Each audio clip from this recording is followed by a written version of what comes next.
नमस्कार, आप देख रहे हैं गंगाजल न्यूज और मैं हूं ताराचंद नागर।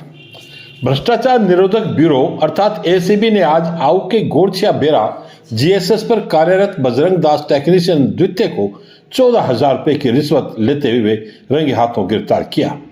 यह खबर यह भी बताती है कि किस प्रकार एक भ्रष्ट कर्मचारी उपभोक्ताओं से रिश्वत वसूलने के लिए नए नए तरीके इजाद करता है। एसीबी मुख्यालय के निर्देश पर एसीबी विशेष इकाई जोधपुर ने कार्रवाई की।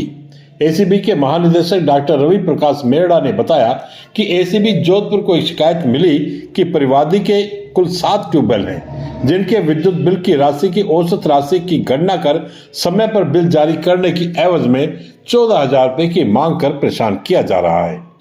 इस पर ब्यूरो के उप महानिरीक्षक हरेंद्र महावर के सुपरविजन में जोधपुर एसीबी की विशेष इकाई एडिशनल एसपी ओम प्रकाश चौधरी के नेतृत्व में एसीबी पुलिस निरीक्षक पद्मपाल सिंह सहित टीम द्वारा ट्रैप कार्रवाई की गई और आऊ के गोरछिया बेरा जीएसएस पर कार्यरत आरोपी बजरंग दास टेक्नीशियन द्वितीय को परिवादी से 14,000 रुपए रिश्वत लेते हुए पकड़ा। रिश्वत की राशि लेने पर उसे अंदेशा होने पर वह भागने की भी कोशिश की, जिसे ब्यूरो टीम ने पकड़कर रिश्वत की राशि सहित रंगे हाथों गिरफ्तार किया। एसीबी की अतिरिक्त महानिदेशक पुलिस श्रीमती समिता श्रीवास्तव के सुपरविजन में आरोपी से पूछताछ एवं आगे की कार्रवाई जारी है। एसीबी द्वारा मामले में भ्रष्टाचार निवारण अधिनियम के अंतर्गत प्रकरण दर्ज कर अग्रिम अनुसंधान किया जा रहा है। सर्व समाज और मारवाड़ राजपूत सभा के तत्वावधान में आज एसपी और कलेक्टर को ज्ञापन सौंपकर पूर्व सरपंच और श्री कोलू बाबूजी धाम के विकास तथा ओरण एवं वन्य जीव संरक्षण के लिए समर्पित पूर्व सरपंच तुलसी सिंह पर जानलेवा हमला करने वाले मुलजिमों को शीघ्र गिरफ्तारी की मांग की गई। एडिशनल एसपी ब्रजराज सिंह चारा ने समाज के गणमान्य जनों को विश्वास दिलाया कि पुलिस अपना काम कर रही है और शीघ्र ही आरोपियों को गिरफ्तार कर लिया जाएगा। इससे पूर्व आज सुबह राजपूत छात्रावास में राजपूत समाज और सर्व समाज के जिम्मेदार लोगों की सामूहिक बैठक हुई, जिसमें तुलसी सिंह पर जानलेवा हमले की निंदा की गई और अब तक पुलिस द्वारा आरोपियों की गिरफ्तारी नहीं किए जाने पर रोष जताया गया। वक्ताओं ने कहा कि तुलसी सिंह 35 वर्षों से ओरण और वन जीव संरक्षण में अग्रणी भूमिका निभा रहे हैं। ऐसे बुजुर्ग एवं कर्मठ सामाजिक कार्यकर्ता पर आपराधिक लोगों द्वारा हमले की जितनी निंदा की जाए कम है। राजपूत छात्रावास से लोग रैली के रूप में नारेबाजी करते हुए एसपी और कलेक्ट्रेट कार्यालय पहुंचे और नारेबाजी कर विरोध प्रदर्शन किया।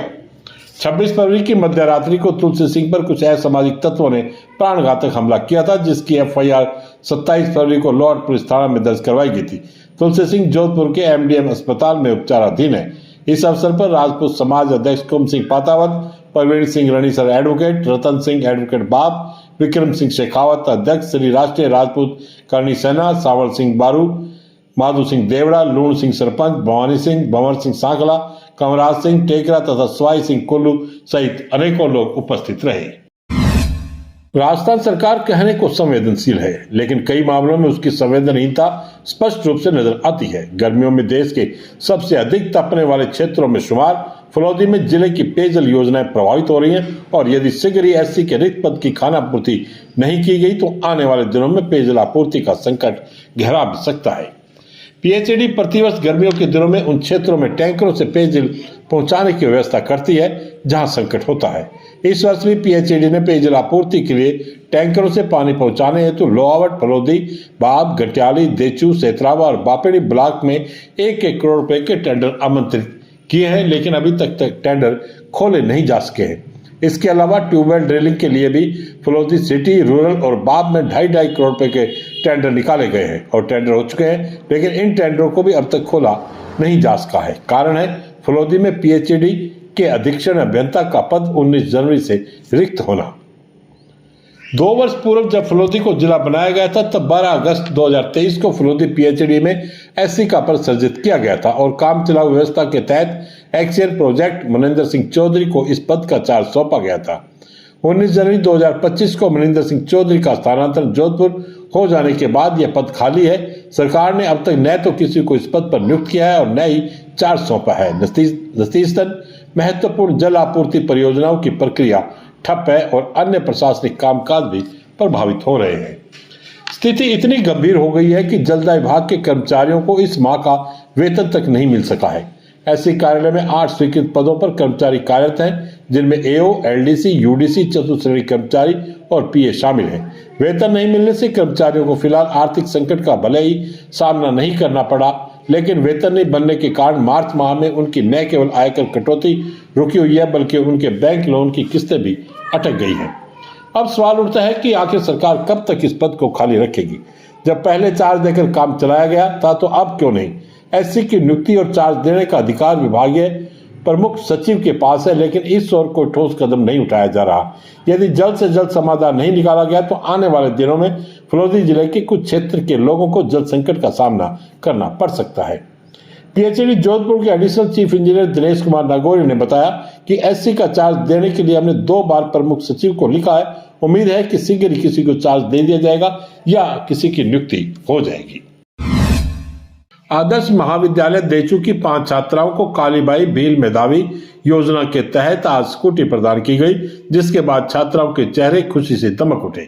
अर्जुन सिंह राजपुरोहित ने बताया कि आदर्श महाविद्यालय देचू की छात्राएं ज्योति कंवर, मूली कंवर राजपुरोहित कनोडिया, अनिशा कंवर चामू, जीतू कंवर कियासरिया व वेनु कंवर भेड़ को कन्या महाविद्यालय मगरा पूजला में आयोजित समारोह में स्कूटी प्रदान की गई।